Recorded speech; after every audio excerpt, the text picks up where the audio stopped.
rerun. In general, if the system is doing the auto tuning, we have.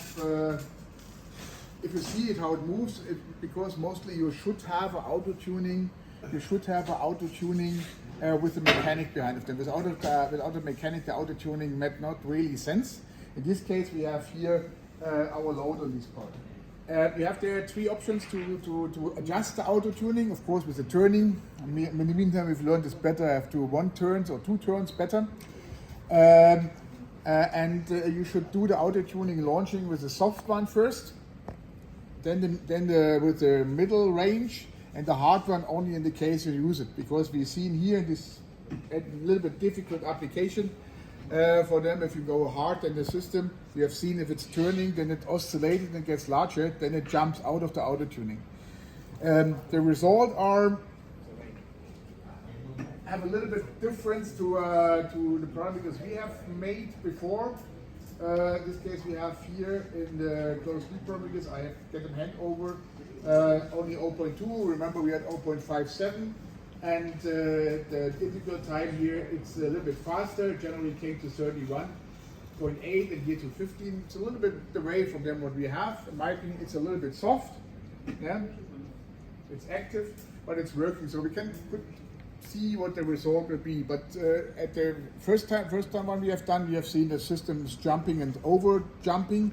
It's falling out. In this case, go slowly into the step by step and come to and then made it harder. Then let's see how it looks like. In the diagnostics of our graph, in the diagnostics we have, if we have done and finished the auto tuning, here's such a border plot. The border plot you can upload or download here with this part from the last calculation. The idea of the border plot is to find out the stability of the system. When is the system stable? So in the university, I believe you have learned this too. So in this case, if the phase area is going during minus 180 degree, and the amplification is larger than 1, then the system is unstable. So in this case, the amplification part is going here to during 0 before the phase shift is going over under minus 180 degree. So, and of course, this here you see nothing. Yeah. Sometimes it's not really helpful because the measurement is too small from the parts. But this is the theory behind it. And you have to see how large is the gap between the jumping during the amplification of 1 till to the phase shift. That's we call stability gap. So, and you must be every time on the left side this is working. The other point where this should be helpful, this graph, is to find oscillation points. But oscillation points you do not find by your control loop by yourself. It's only if you have a mechanic. If you have a mechanic behind of them who can oscillate, like maybe with a belt drive or whatever it is, then you will see here 0 points. So means you will see here a jumping, yeah. And this is the unstable. This is mostly it looks like the unstable point is a 0 point. This is every time then the case if you have there a self oscillation point find. In this case, it would be helpful if you know the frequency, because then you can use the notch filter to eliminate these frequency part. But not misunderstand. The notch filter is not helpful to repair a wrong control parameter.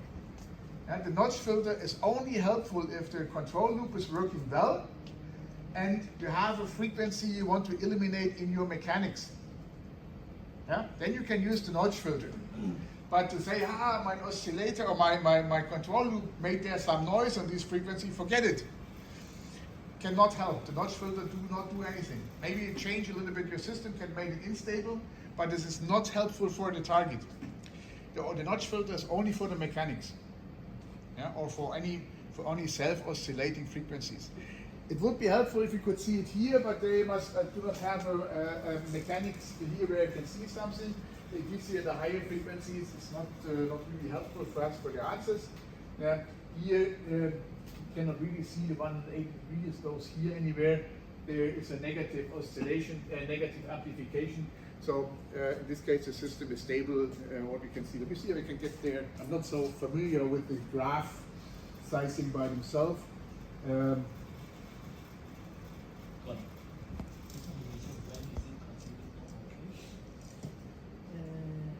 Notch, right? The notch is a bandpass filter. The amplitude will need to be higher than 1 and phase is at what range and is considered as okay. So in this case, of course, we have here a point is going deeper. Yeah, it's minus 140 degree. So because there we have a little bit of positive amplification. And the next point where we are going, the next point where we are going here during minus 180 degree should be anywhere here. It's more or less here. Yeah, there we have the minus 180 degree one, and there is the amplification minus 5, minus 6. So in this case, the system is stable. We have here, I believe, there we have the one should be a little bit more on the left side. Can I move it? Far away. So it's a very big gap during to the 180 degrees, so the system is stable. So Ralph, can you repeat again? When is it considered as not stable? It's normally the control loop theory is to say a system is stable if the phase shift it's going during the minus 180 degree. So it's in the circuit, it's the opposite side. And if it's minus 180 degree, the amplification is larger than 1. So in this case here, the 0. If it's a logarithmic part. So if it's larger than 0 and phase shift is larger than minus 180 degree or smaller than 180 degree, the system is unstable. And to make a decision if the system is stable, it's important how large is the gap between the phase shift is going minus 180 degree and the amplification. Let me see if I can get them larger. So here is the amplification part. Yeah, here. So you see here, there we have the 0 dot point is here. Okay, I cannot really see here the 180 degree. Let me see if we get it more higher.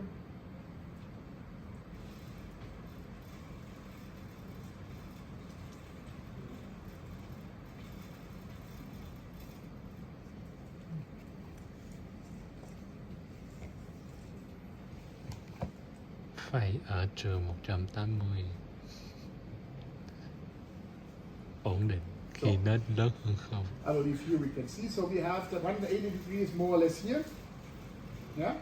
So you see all this range here. We have a gap nearby, but it's a little bit of gap there. And then we have here the minus 80 degree. In this minus 80 degree, if you are watching to the amplification, it's minus 5. In this case, it's not critical. If we would here have a minus 180 degree, and they would, because then we are here nearly 1, this could be critical, but there we have a gap to these frequency shifts. So what's the mindset behind of them from this phase shift? In this case, we are talking amplification. If we have an amplification, if I want to have a positive signal, in this case positive amplification, and the phase shift is smaller than 180 degree, because every the signals get shifted. So if I have the minus in the circle, the minus 180 degree, then I have a negative. If I have a positive amplification, I amplify the negative signal. And the negative signal means I have what's it? I only remember the German words.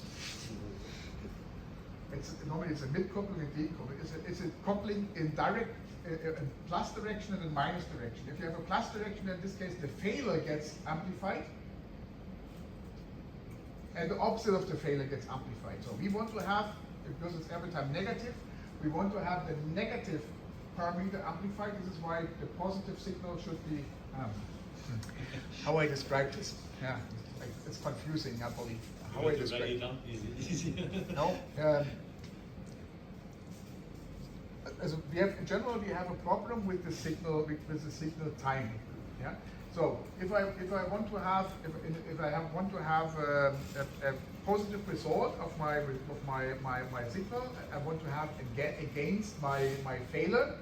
Yeah, then I have a positive amplification of the failure.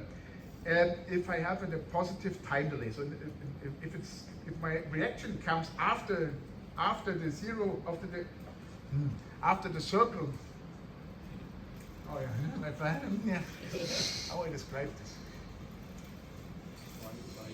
So I have a. Let's describe a little bit not physically correct. So the phase shift means if I go minus 180 degree, so long it's plus minus 180 degree. If you think about the circle. So I'm on the right side of the circle. Yeah, I have a positive result. So because my failure and the positive result opposite in the positive case, so it gets directly results to my movement. So long as positive. And then I have a problem how faster my signal is. My amplification gets reduced because of capacitors, whatever there is inside. So my amplification gets smaller, as we see there. So my problem is, in this case, and of course the signal gets smaller and the frequency shift is coming. So now it could be that I want to have a positive result, but at a negative target of a negative part of the circuit, so that my positive result, what I have at the output, if the phase shift goes to minus 180 degree, it works opposite. It works not as a reduction, it works as an addition. So in this case, I generate a self-oscillation because it's a self-generating. So long the phase shift is smaller than 180 degree, I have a reaction opposite my oscillation. If it goes farther because of the time shift, yeah, it's coming as not as a reduction, it comes as an addition. So in this case, behind minus 180 degree, I have a positive amplification. I have an addition of the oscillation. And if it's on the positive side, because of the timeline, I have a reduction of the oscillation. I say Zero. I was. Bạn hỏi dưới hai cái biểu đồ này nó là gì á? Ở đây làm gì? Là cái đáp ứng đó hả? Phải không? Không nhớ nổi đâu. Nhưng mà nó để làm gì á? Cái amplitude với lại cái phase đó là gì? Tức là nó biểu hiện cái góc Logarit á. mà cái vị trí mà tốc độ.